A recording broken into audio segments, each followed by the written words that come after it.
Thank you very much, Professor Giri, and thank you all who is listening to this presentation today. Let me begin by saying that those who do not know much about André Béteille, for them I should give a brief outline.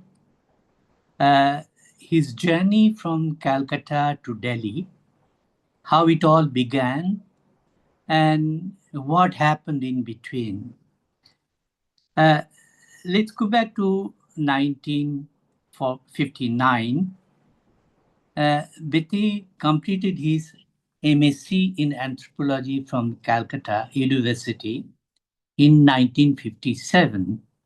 And then he joined Indian Statistical Institute in Calcutta in 58.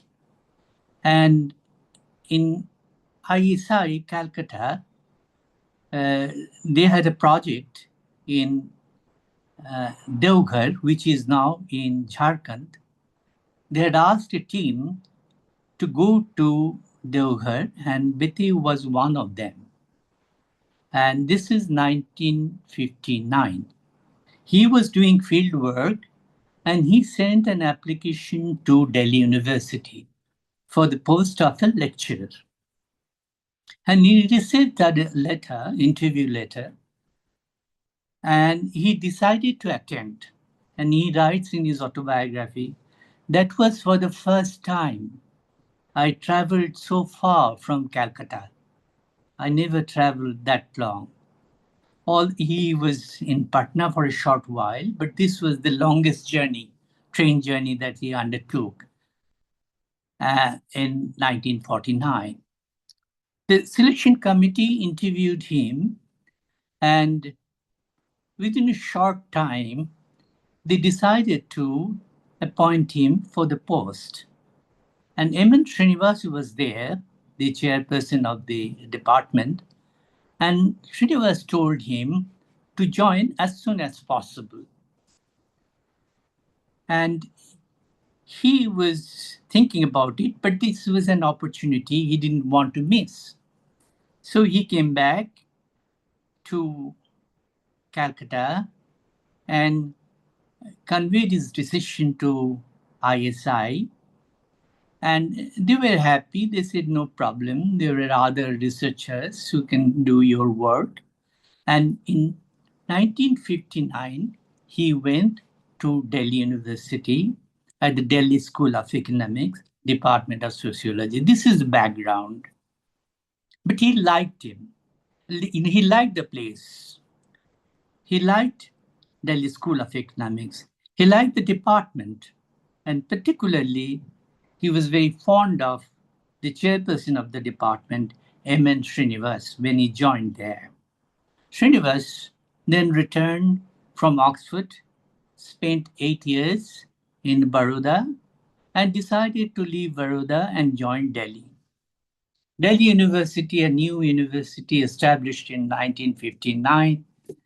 Srinivas was there. He was looking for a good teacher, and there André Béteille, a young man without PhD at the time, joined him. And this was the beginning of the department, 1959. Beteille was very pleased for two reasons: a new department and also opportunity to teach a subject that was so dear to him. So this is the background information that you have to keep in mind, that he was very fond of the subject, the place, the environment. And mind you, it was not only M.N. Srinivas. There were a group of teachers in economics department whom he knew from Calcutta, like Amartya Sen, Sukhmay Chakrabarti. He also knew K.N. Raj and many others. He used to interact with them. So it was all I'm trying to say is the right place for him at the right time.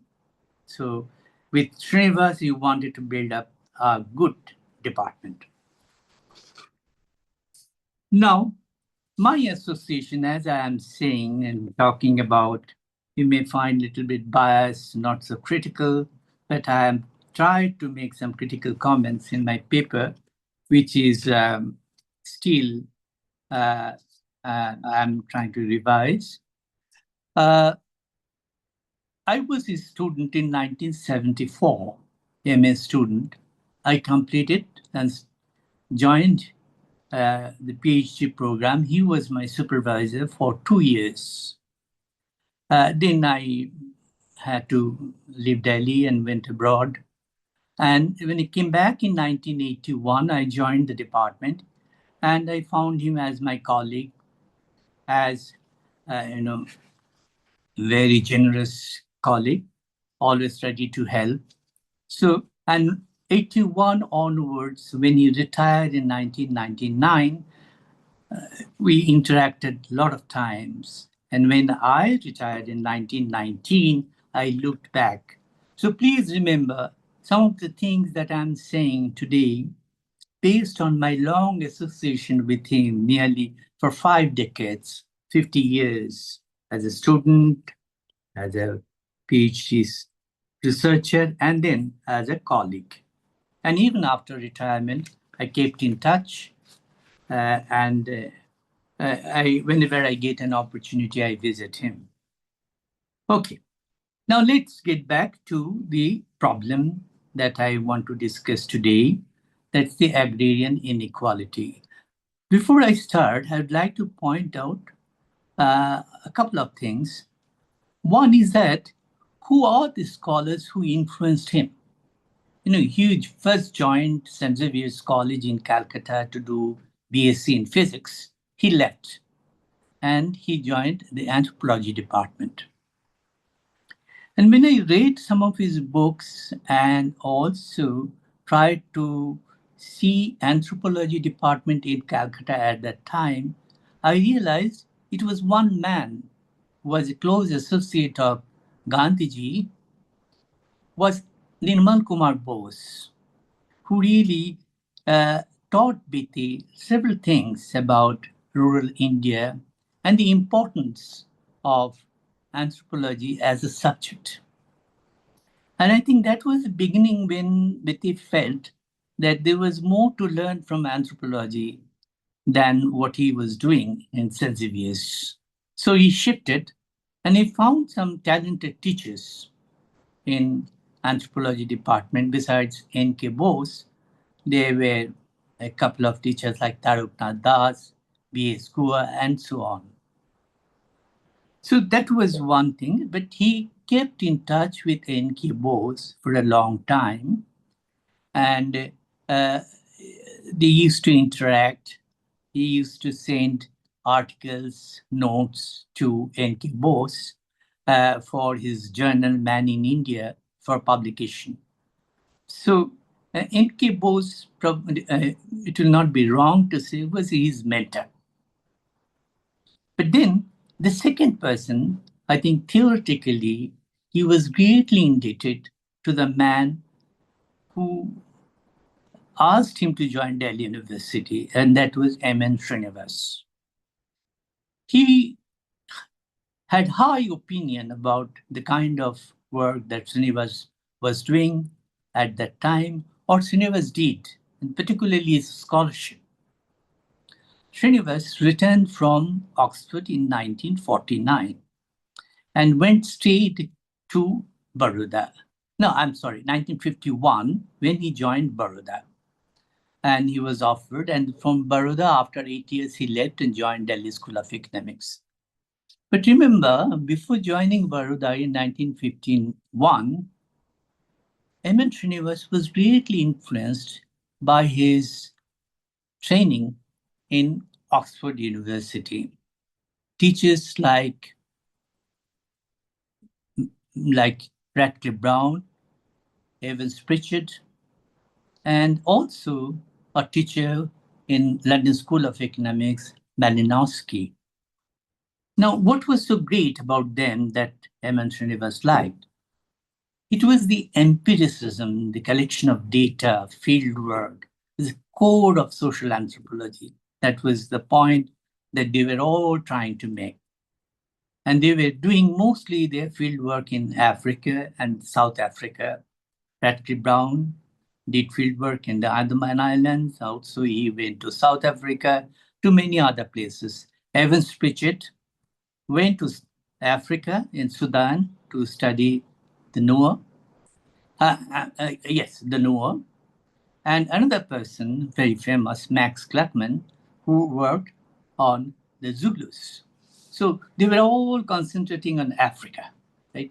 Only one person in that Oxford University anthropology department was interested in studying India. That was David Pocock, who went to Gujarat in 1951-52 and stayed for a long time, and then edited a journal, Contributions to Indian Sociology, with Louis Dumont.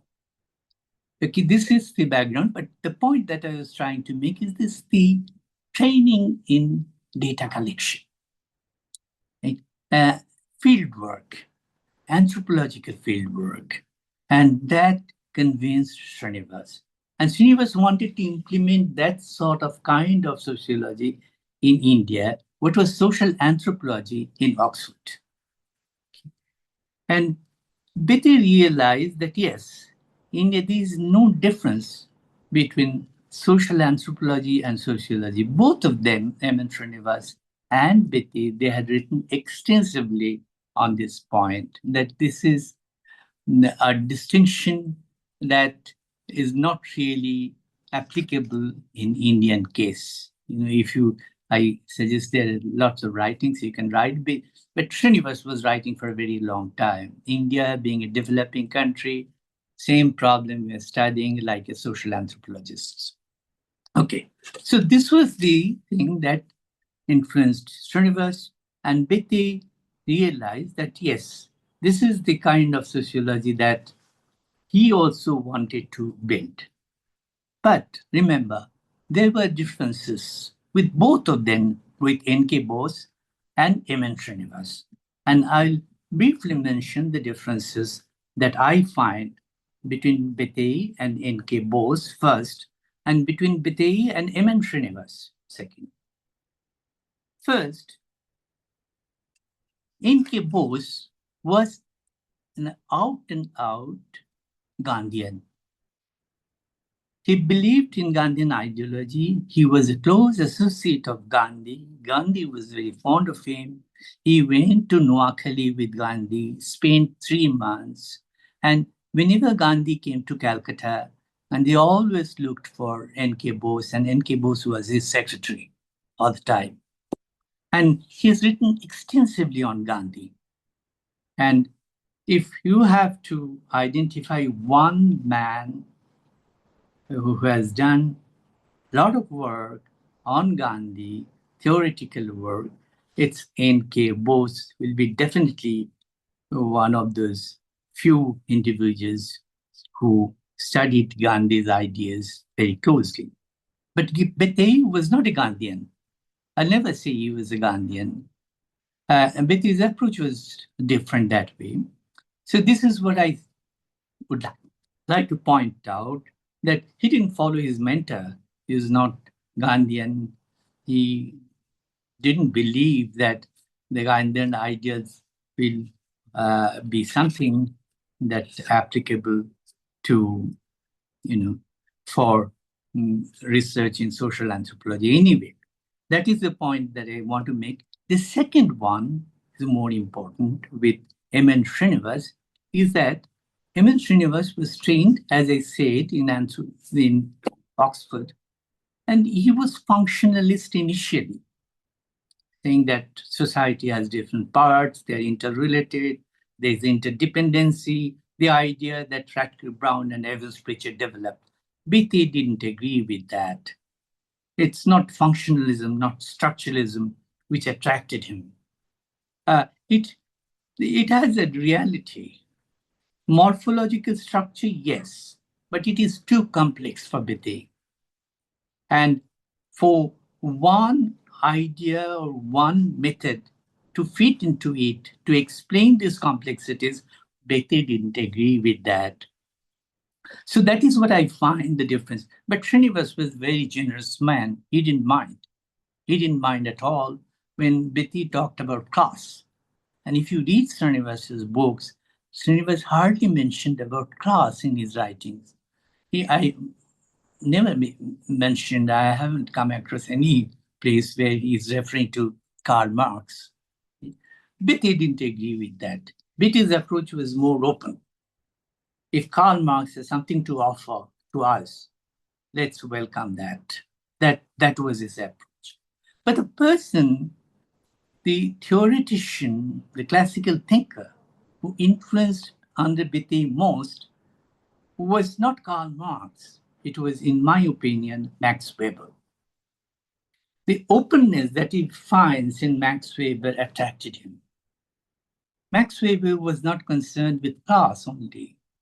Class will give you just one directional interpretation of the problem. So Weber tried to include power, status, and so on.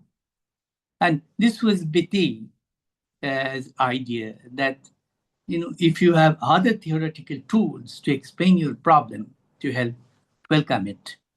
So in my opinion, it's Max Weber's idea, and he has written in many places that he was struck by the kind of sociology that Max Weber developed in Germany, and then when it was translated into English, how it had spread all over Europe. Okay, so without going into all this, please keep this in mind that these were the writers, thinkers who influenced him greatly. But coming back to teaching and research in Delhi University from 59, department slowly growing, students coming from all parts of the country. They heard about a good department, particularly M.N. Srinivas's work. All over the country, people by then, by 55, 56, knew about his writings. So that was the place where both Srinivas, Beteille, and another teacher joined, M.S. Rao. The three of them tried to build a new department. But the man who helped them most and who was at the top of the was a vice chancellor at that time, an economist, Professor V.K. R.V. Rao, who gave all kinds of support to the faculty members of the new department. And it was this three-member team which prepared a new syllabus for the students, both for the undergraduate and postgraduate. Okay, so this is how the first phase came to an end, to establish the department, to have new teachers, to see students coming and the department running, and that was accomplished. But then the next step was for Beteille to do intensive research.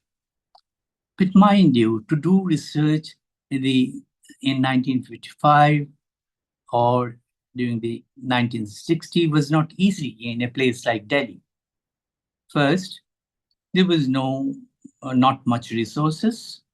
Second, there was no leave for the teachers.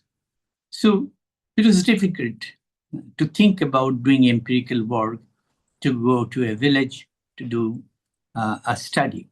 But M.N. Srinivas, realizing the need for doing intensive field work in rural India, mind you, all these writers, thinkers, they were thinking about new India, India recently independent, and they wanted to see young scholars trying to explore different kinds of ideas and doing very extensive field work.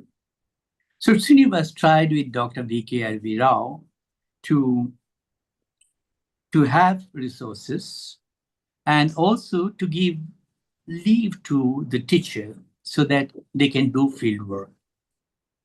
The university administration agreed, and Professor André Béteille was the first person who was allowed to go to do field work in a village he called Sripuram in Tamil Nadu, in Tanjore. And he spent a year there to study, particularly what he had in mind, the nature of stratification. Mind you, once he reached his field, he realized that caste, which Srinivas discussed at length in his work, is just one indicator that's not sufficient to explain or to tell us about the nature of stratification. What he found out is that there's another kind of stratification based on the ownership and non-ownership of land. So who is a landowner? Who is a landless? Who is a sharecropper? These are important questions, and they will tell you also another kind of stratification. And there begins a shift. You can see another way of looking at the nature of stratification in rural India, which you will not find before his fieldwork in other writings by sociologists in other parts of the country. Scholars from other disciplines, historians have written, or others, but I can't think of any sociologist talking about this kind of stratification, basically a class-based stratification. Third, they also realized that this society, the rural society, is also divided on the basis of the distribution of power. Power means mainly political power. And he tried to show who were the people owning power and who were without power. That's a broad definition and broad division. And he realized that power is an important variable. You can't ignore that. And you can divide the rural society on the basis of the nature of the holding of power by each group. So he brings another important point into his study. Here I can point out that what I felt when I read his thesis and in other writings is that a few questions we don't find in his first few books, mainly gender-related questions. They do work in the field, some of them don't. And they do have a different kind of position in the society. So this is some kind of a silence that I find, or a point that Beteille did really discuss or go into the details. But anyway, let us not go into this point right now. The important thing that I like to mention is that what Beteille was trying to see about this agrarian community in South India is that the three ways of looking at it, if you leave out caste and also the point that I mentioned about power and class, but if you just look at the agrarian communities, he argues that you have to take into account quite a few indicators. And one, obviously the most important, that economists use very much, is the size of holding. Who owns how much land? If you go to a village and ask this question, you immediately get an idea who is the landlord, the powerful man. When you get to know his land ownership, his the size of holding. So yes, that is the most important criteria. Beteille agrees with many economists on that. But he says you can't ignore other points. Other points means who is contributing labor to actual production. And his opinion is this, that not all of them are doing that, only some of them contributing labor. So you have a class of owner contributing labor, definitely they are not very well off in the village, right? But those were not contributing any labor for production of paddy or whatever, that is its class different. That's the landowner. And those who have nothing to do with supervision and all the landlord at the top of this hierarchy. So this is how Beteille looks at the problem. And he also tells us that, look, don't ignore the point that who is using his own product for consumption. Whether a landowner of small land is also consuming what he produces, then this is a typical peasant household, self-sufficient peasant. This is what we have learned from China, the Russian economist. And China's argument is that Russia is all with the peasants. Peasant society, the concept developed from there. So Beteille is saying, yes, in India, we do have peasants, self-sufficient peasants, but it's not like Russia. A small percentage, 20%, 25%, it differs from place to place. Where you are doing your field work, you will find peasants. So this is how he identified the group of peasants, and he also critiqued China and many others on this point, how Indian case is different from other parts of the world.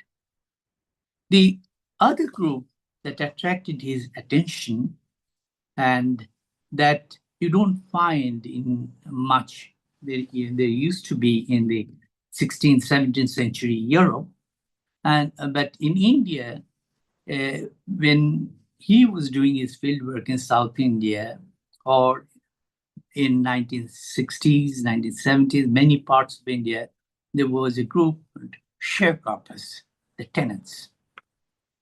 And Beteille's argument is that in South India, in Tanjore, Shripuram, he found a large number of households. I don't remember exactly the percentage, that they were dependent on sharecropping.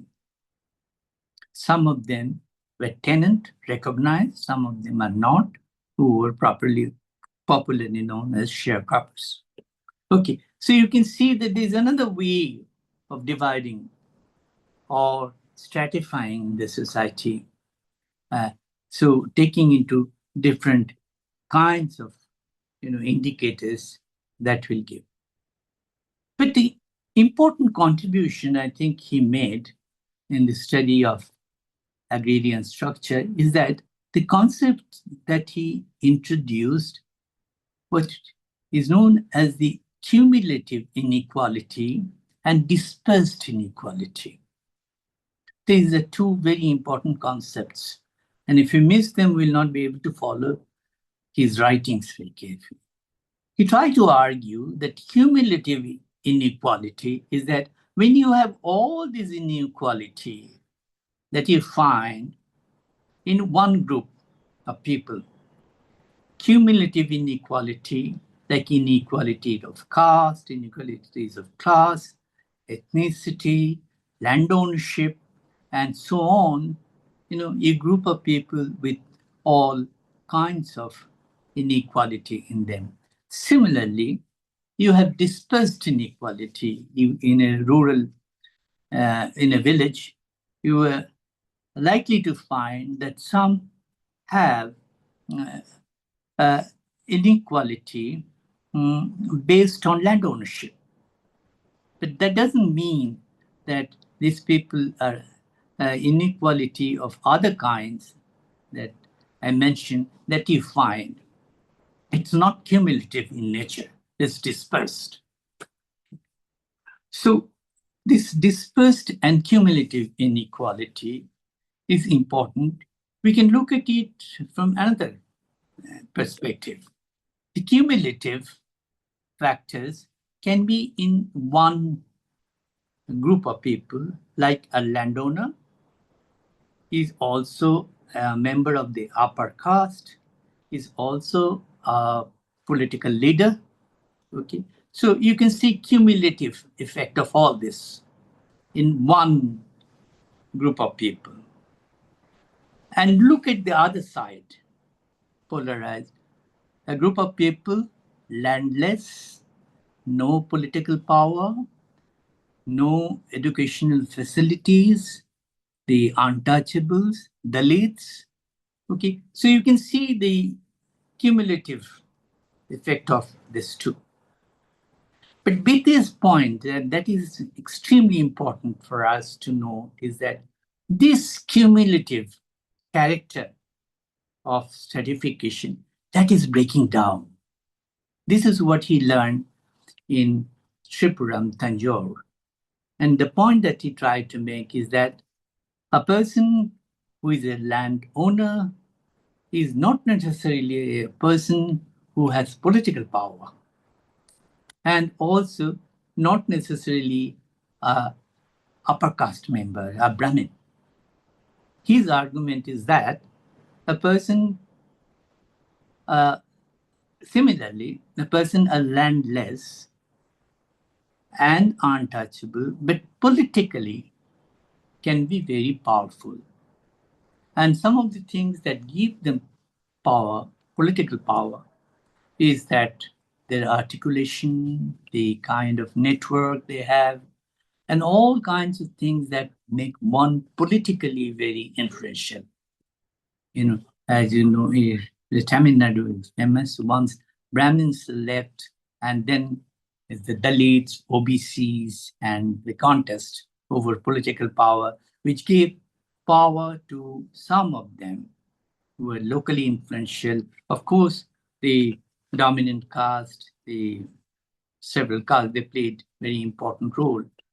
Some of them identified as OBCs later on, and also the Dalits group. He always maintained that this division of Dalits and OBCs, they are going to they are going to change the rural landscape in the near future. As you can see, that is what we see today in contemporary India. Okay, please tell me when I have to stop this. Now, this is the point that brings us to another important question, which he had to deal with right from the day he completed his study in Tripura. Remember, he completed his thesis in 1962 and submitted his thesis, and it was accepted, the thesis, without much changes, by a very famous publisher in the United States, and it came out from the University of California Press, Berkeley, as Caste, Class, and Power. In 1965.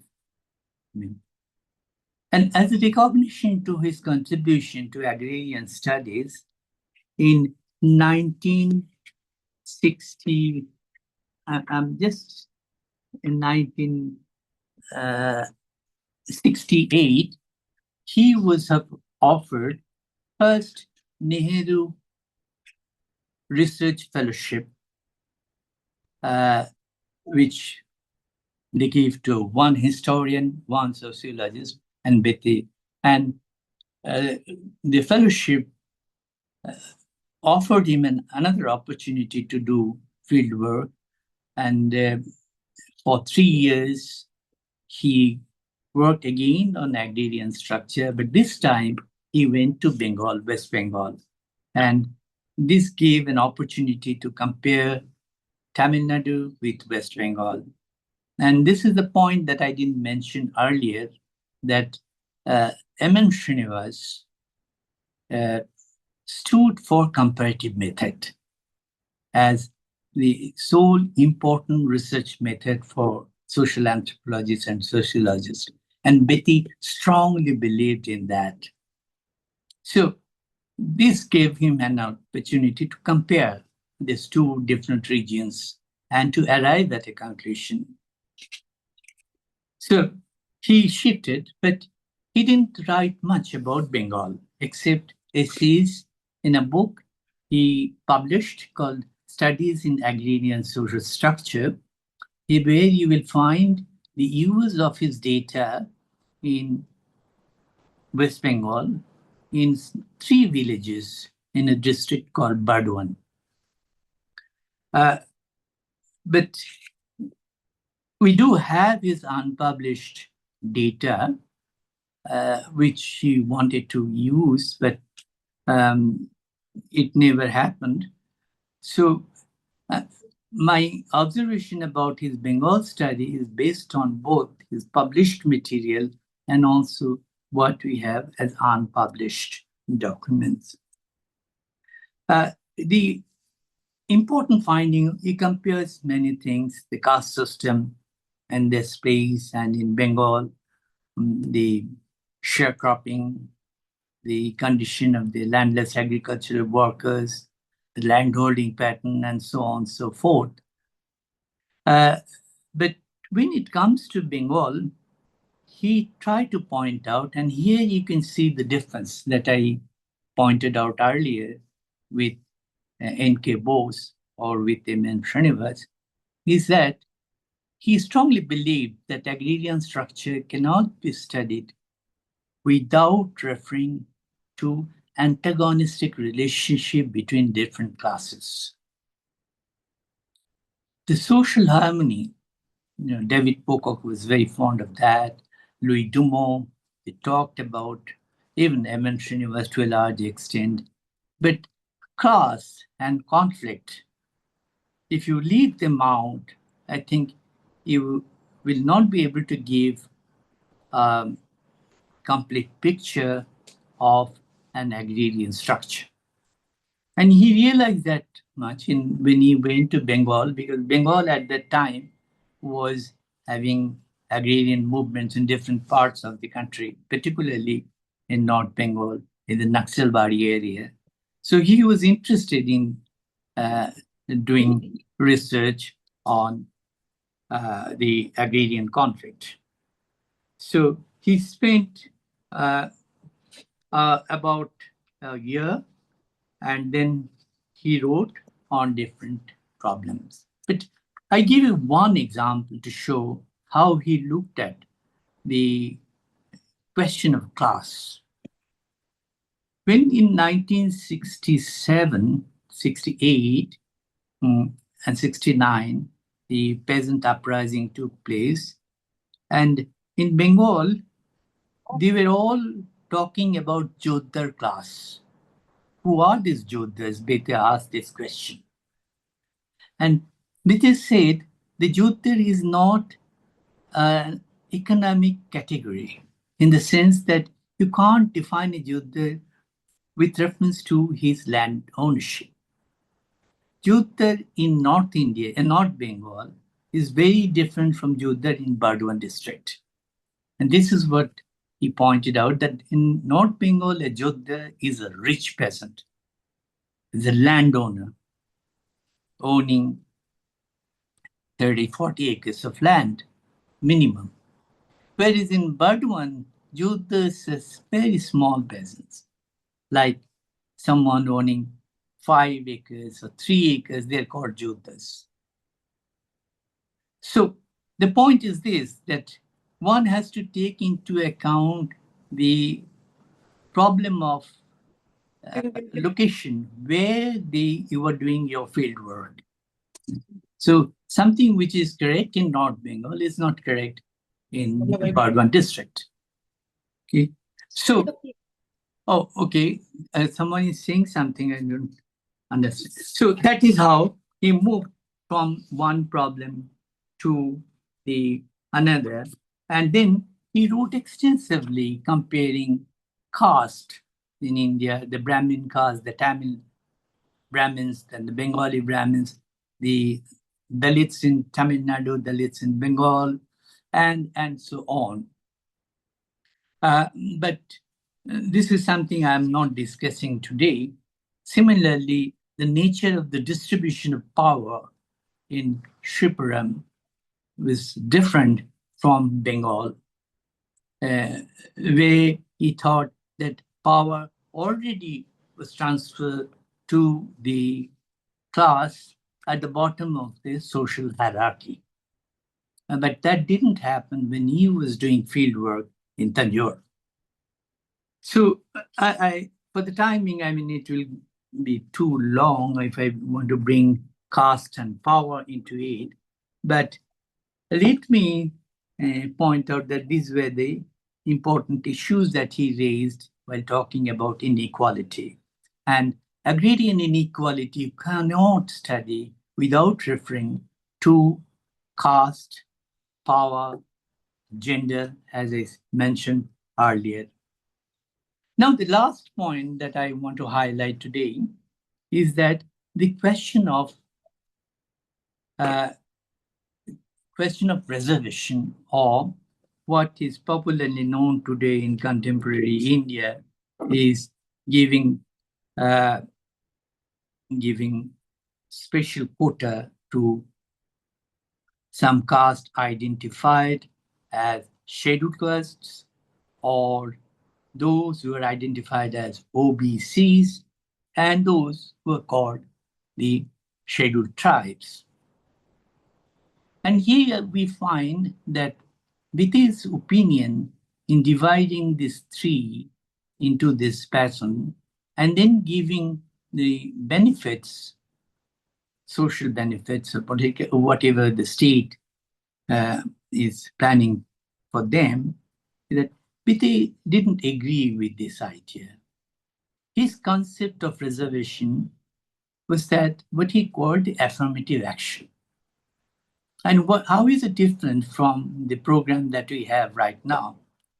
His argument was very simple and straightforward, is that no matter what your caste is, no matter whether you are OBC or not, it matters most if we see you are at the bottom of the social and economic hierarchy. You deserve the benefit. A Dalit who is rich, has a big house, why should he get, Beteille raises this question, the benefits of reservation? But a Dalit living in a place in South India called Cheri, with no house, very hard life without any regular source of income, these are the people who should get the benefits of the reservation. This is how we call the affirmative action, give, no matter, don't go into these complications of OBC, SC, the STs, and sometimes they do overlap. STs in some parts of India invariably at the bottom of the social and economic hierarchy. And Beteille has no problem with that. You don't have to discuss that. OBCs in some cases are too at the bottom of the hierarchy. They too deserve reservations. But those who have managed to go up and doing, why should the state protect them, give them benefits?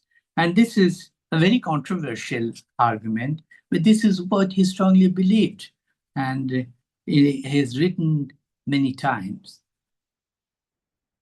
One last few words I want to mention, and then I will stop, is that during the last 20 years, 2 decades, we have seen sociology moving in different directions.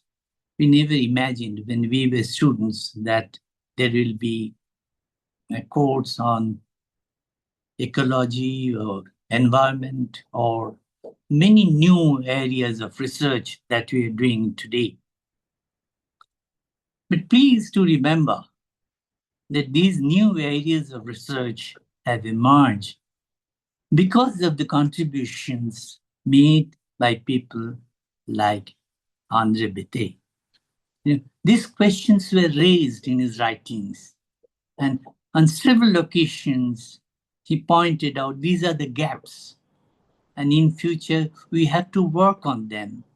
We have to contribute. Otherwise, our understanding of Indian society will remain incomplete. This is strongly believed. And today we see and we feel really satisfied that it's moving in new directions, and good research work is coming out, although not so many as they used to be in 1970s, 1980s, but they are coming. And let us remember that this is all happening for people like, for contributions of scholars like André Béteille. Let me stop here, and I'll be happy to take questions. Thank you.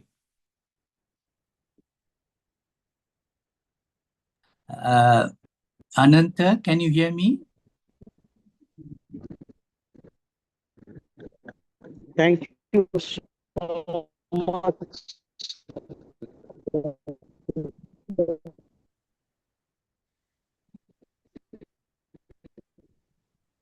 Yeah, please go ahead. Let me see. Yes. Manish, थोड़ा अपना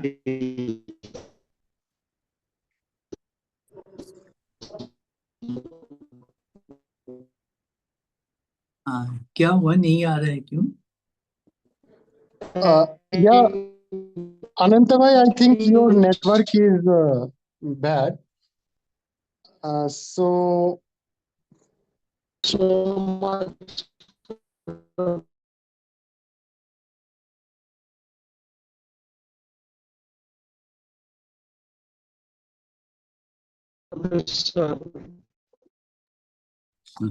Dasgupta? Yes, please go ahead.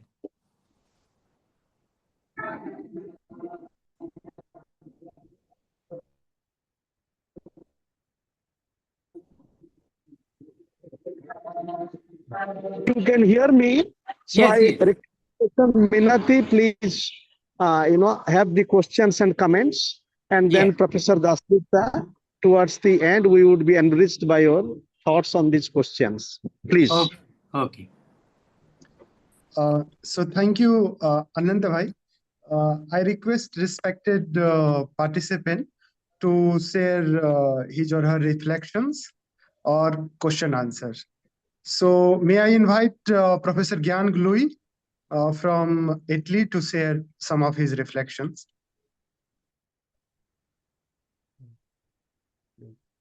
Yes, thank you. It was really very interesting. I unfortunately do not know very much of the works of the author, but I was particularly impressed by one of your point of your expositions when you said that, in your opinion, the author which was so influencing was not so much Karl Marx, but Max Weber. And I would be very interested in this point. And therefore, I would ask whether you can add some reflections, notes on this point, because it seems to me central for the formation of the thought of Beteille. Yeah. Thank you very much. Yeah.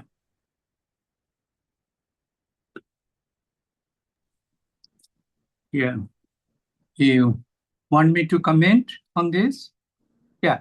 I said that if you read André Béteille's books, you will see that in many places he critiqued Karl Marx's writings for using only class, economic factors as the base, and leaving out other factors in the study of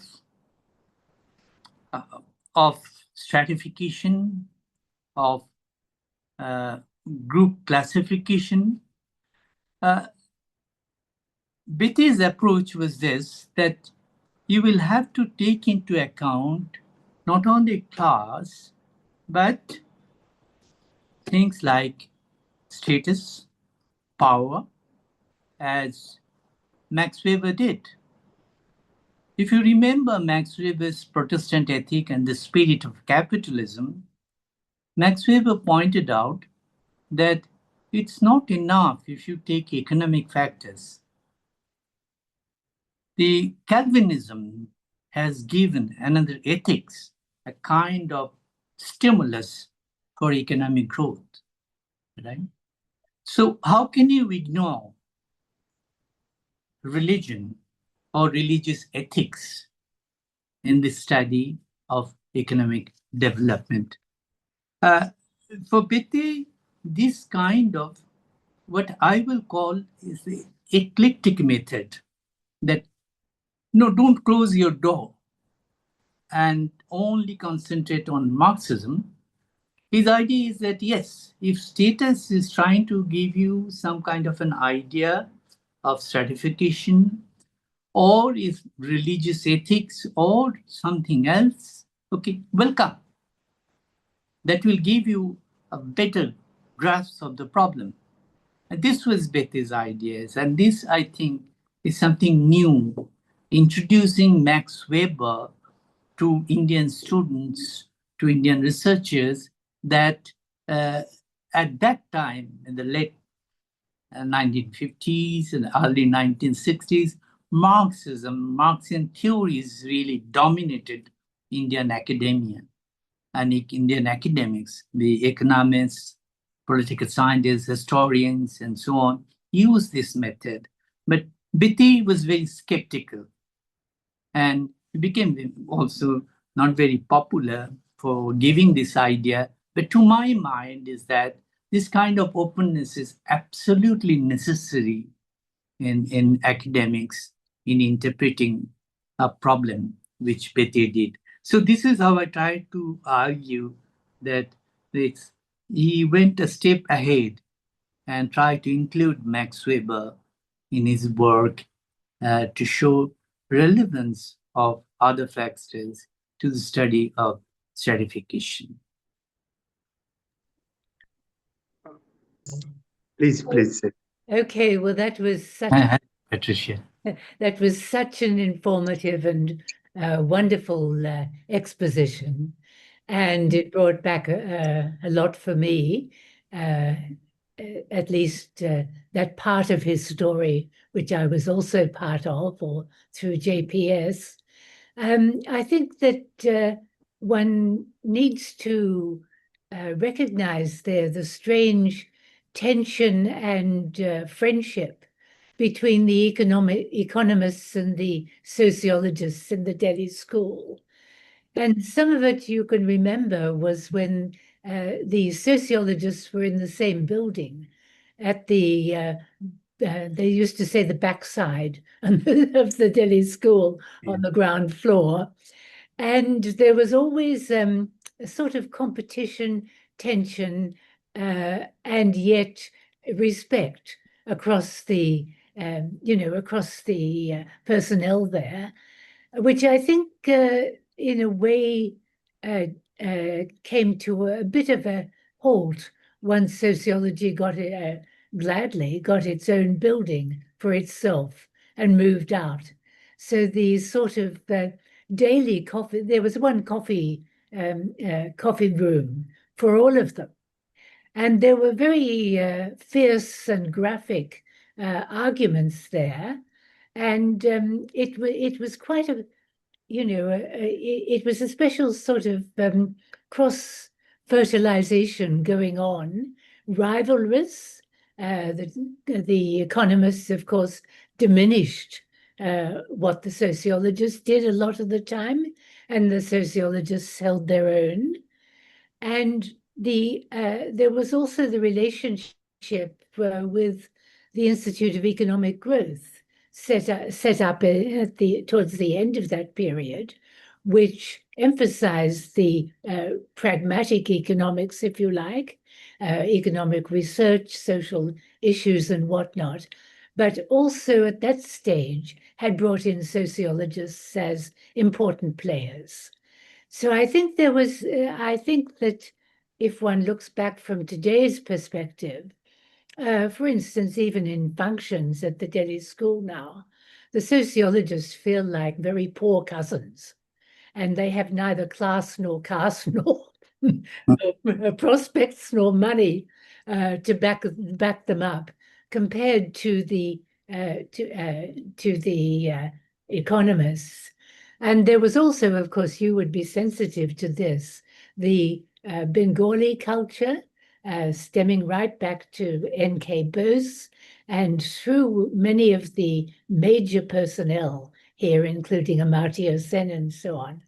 So there was, that was also a marker, I think, of a particular culture at one stage. After that, it got more varied, but the sort of Bengali Badalog or whatever you people call yourselves, that was an important and I mean, it was one aspect. If you're looking at the caste, class, and power of the Delhi school as an institution, you could definitely make a story about it. Part in jest, but part seriously, I would say. It was, I don't see that sort of relationship anymore. If you go to functions at the D school, you feel that, well, the sociologists and let alone the geographers and so on, they're all pretty second-class citizens. That was not the case. And I think André and others stood for the sort of field work they do. And now if you talk to economists, they're just rubbish. The whole idea that you can do things on a small scale, that you can do it in a single village, that you can talk to a few informants. They want the data sets and the arithmetic that goes with it only, and they can't see the point of anything else. So I think that was a particular era, which of course Srinivas stood for, André Béteille mediated, and other personalities like JPS sort of kept throwing things into the throwing awkward questions into the whole thing. It was very interesting. Yeah, I really entirely agree with you that it was a different time, definitely different time. There was more interaction with economists, and Betty was one who had quarrels with them. The way that I tried to explain, explain the class and classes in agrarian structure, and Betty never agreed with Sen or with Shukamai Chakrabarti and many others, even K. and Raj. Yes, even Raj. And there was a cross-fertilization. That's the plus point of that, which helped really. And, people like, of course, JPS Soberai, Arvind Shah, they had a different kind of relationship with these faculty members in economics department. All of them, Mrinal Datta Chaudhary, they were good as a family, like. And recognize also the economic historians who were there, who were interacting with Tapan Roy Chowdhury and others, who they were throwing ideas against each other in whichever framework. And I think that, again, historians may be a bit out of the picture. There are still economic historians and economically sensitive historians, but somehow that that those conversations across subdisciplines within a discipline were I think very important. They gave rise to lots of other movements, including you might even say subaltern studies and so on, within a wider frame, which were part of a time frame that was very important. There's a lot of give and take between those economists and sociologists, which, as you said, not happening today. And because I am out of touch, I don't know much. Yeah. So that is, but yes, I did leave out the kind of, environment at that time in Delhi school. We can hardly leave out Institute of Economic Growth, and the kind of support that they offer to the Delhi School of Economics, particularly teachers like T.N. Madan, P.C. Joshi, and many others, Hanumanta Rao. They were all interested in having interaction with us. Even T.N. Madan was my teacher. He taught us kinship. So there was a lot of, again, give and take between these two. So for a better understanding, you have to take this entire picture into account to give us, and I am trying to do that, show how Sen and Beteille or Ken Raj and Beteille, they were engaged in debates with the spirit of give and take. And that's the point that I try to make. Particularly, Sen was very fond of some of his writings, Beteille's, on rural inequality. That was his favorite topic. So, yes, Delhi school was very different at that time. I agree. And we benefited, they benefited. And that's why you have some classics came out in the 1970s, 1980s. So, one has to look into account, take into account all this when one evaluates work of someone like M.N. Srinivas or André Béteille or J.P. Subiroy. I think we can't leave this out, this family that existed there in 1970s, 1980s, and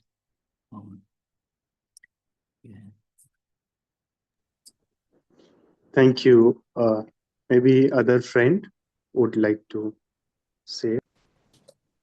Firstly, thank you very much for the talk. Really illuminating talk. So the 2 points that really interested me was basically one, a comparison of some of Beteille's thoughts with various thinkers like N.K. Bose, M.N. Srinivas, Karl Marx, Max Weber, because that is how we understand the intellectual position of a thinker, by obviously locating them within in relation to other thinkers. And the second part was his location to Delhi, which you very astutely pointed out, that he moved from Calcutta to Delhi. And one also assumed that this location contributes vitally to their growth as an intellectual, for our purposes only as an intellectual, also as a person, but here we are just concerned about the intellectual. So in that spirit of both a comparative analysis and location, my question is that that broadly, despite some differences, André Béteille is often considered as part of the quote-unquote village studies paradigm. I say quote-unquote because there is perhaps not an exact definition of what village studies is. But yes, the village studies paradigm, and which is also often coterminous with Srinivasian sociology. So I would request you that if you can provide a brief and broad, because that's what the time would allow, a brief and broad comparison of André Béteille's methodology with two other people who were not part of the village studies paradigm, but were nevertheless working on Indian villages. And these two are, one is Ramkrishna Mukherjee, and two is Y.B. Tamle. Yeah, so that's my question.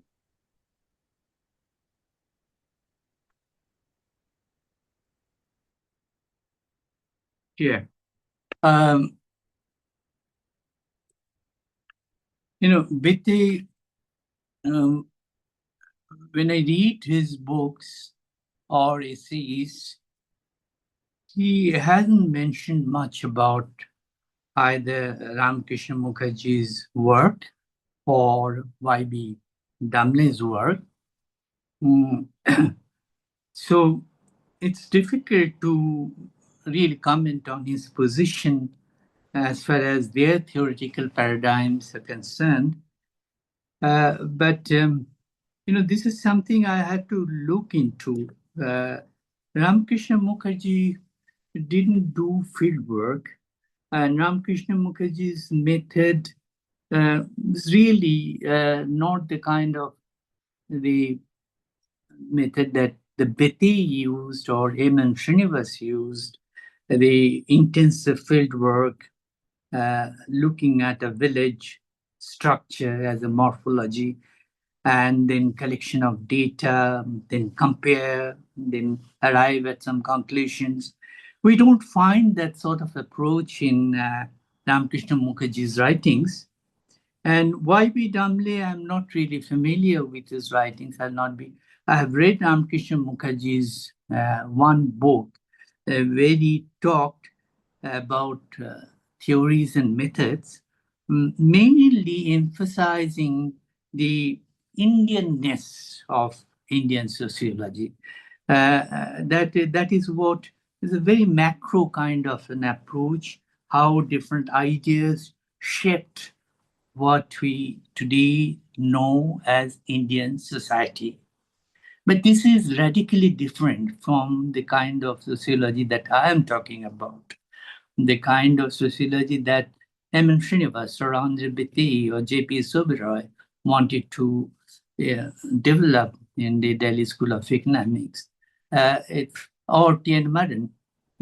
Basically, they all believed in intensive field work, data collection, studying your subject carefully, and something which I left out and which I am struck when I read some of their writings is the concept of empathy. The subject that you study, you stay with them, you live with them, you feel their feelings. This is the language that M. N. Srinivas has used. Think their thoughts. This is how they used to go to do field work. It's just like Malinowski doing field work in Trobriand Island, right? So this is the group of Indian intellectuals try to develop sociology, social anthropology this way. And Ramakrishna Mukherjee, I will say that really is not one of them and never subscribed to this kind of fieldwork method. So it's a very different kind of method, but I'm not ruling out this approach, this paradigm. It's necessary.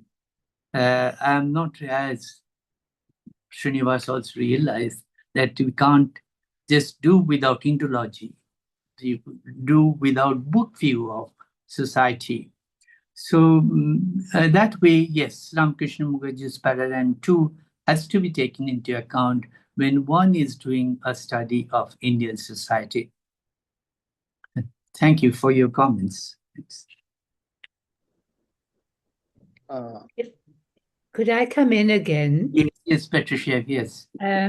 I just wanted to say, Abhijit, that you haven't mentioned how beautifully André writes and how evocative some of his stories are.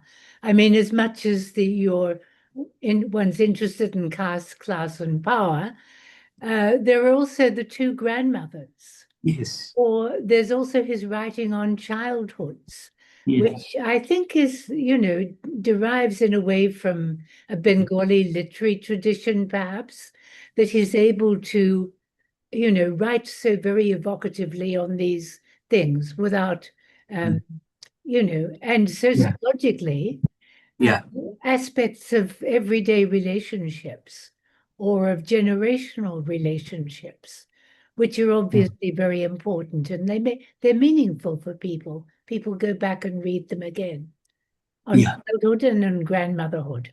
Yeah, thank you. Yeah, and that's absolutely correct.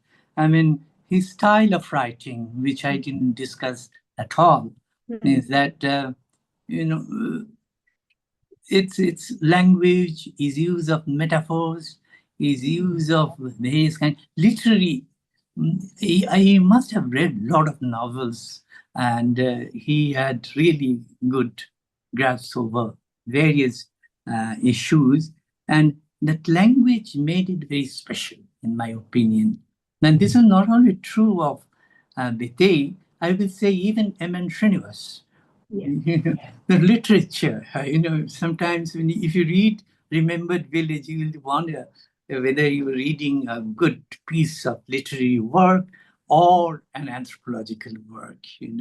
Is new ideas coming, shaping, and borrowing from various writers, fiction, and Betty was really made use of some of his unique skill in language, and particularly those essays which are not sociological. I will say that the one that you have referred to on Two Grandmothers, or the autobiography, Sunlight on the Garden, the language you read, you will see that he had tremendous skill over the language, and he knew exactly how to really attract a reader. Once as a student, I asked, "How do you write like this?" And he smiled and said, "Hard work. It's not easy. You have to pick up." I had my lesson that day from him. Yes. Yes, any other question, please?